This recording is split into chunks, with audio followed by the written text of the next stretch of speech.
connect to the priest on the altar. Hear me. An altar is inactive without the priest. No altar is powerful without the priest. This pulpit is not powerful without the pastor on the pulpit. Without the pastor on the pulpit, it becomes an ordinary wood. And an altar needs a priest to be servicing the covenant on the altar.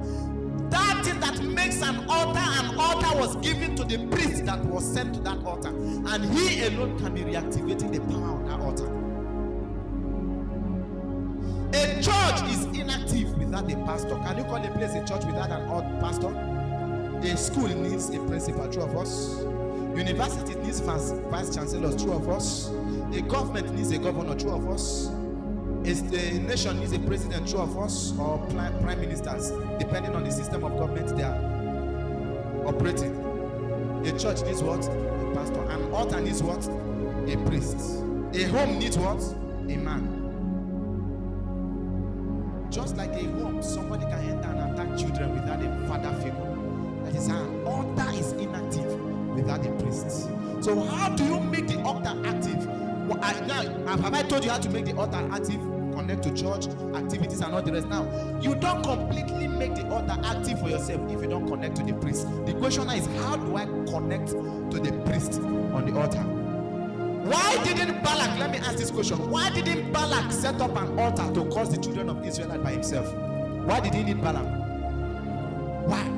Because not everyone was sent to an altar. Not everyone is a priest. In the realm of the children of Israel like those days, they say, set me aside the Levites. The Levites are the only ones that are permitted to operate on the altars. And these Levites were serviced. Balaam, the priest, couldn't hear from God too on what next to do until Balak offered sacrifice on the 7 altars. Your pastor becomes more active when you reverence the altar he's operating on. When you reverence the altar he's operating on. Numbers 23 verse 2 to 3 is where I'm talking about. And Balak did just as Balaam had spoken. And Balak and Balaam offered a bull and a ram on each altar, 7 of them.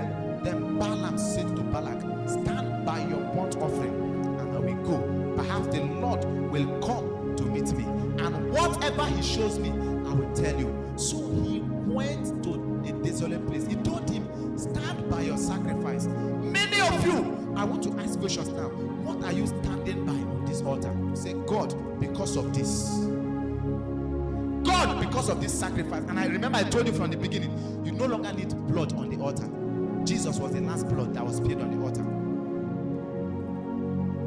So what is your sacrifice on the altar that you are standing by? Because as the priest wants to speak, he will tell you, stand by your sacrifice on the altar. What are you standing by? Luke 24 verse 25 to 26 says, and he said to them, O foolish ones, and slow of heart to believe all that the prophet has spoken. The Bible called them foolish ones. They never wanted to believe what the prophets were saying. Then he said unto them, O fools, and slow of heart to believe all that the prophet has spoken. No, it's one of those things that pastor is saying. It's one of those preachings that let him preach and live. Let me tell you something. Many who hears this and runs with this, prayer points will be reduced in your life. I want a church. Even God wants a church where you enter, everybody's gloriously swimming on testimonies. Not a church where a pastor kneels every day, pray, no answer. You can't cheat nature. You can't cheat. Nature abhors vacuum. Something must be done for something to happen. Am I speaking to somebody now? Something must be done for something to happen. Stop deceiving yourself. Stop. Pray.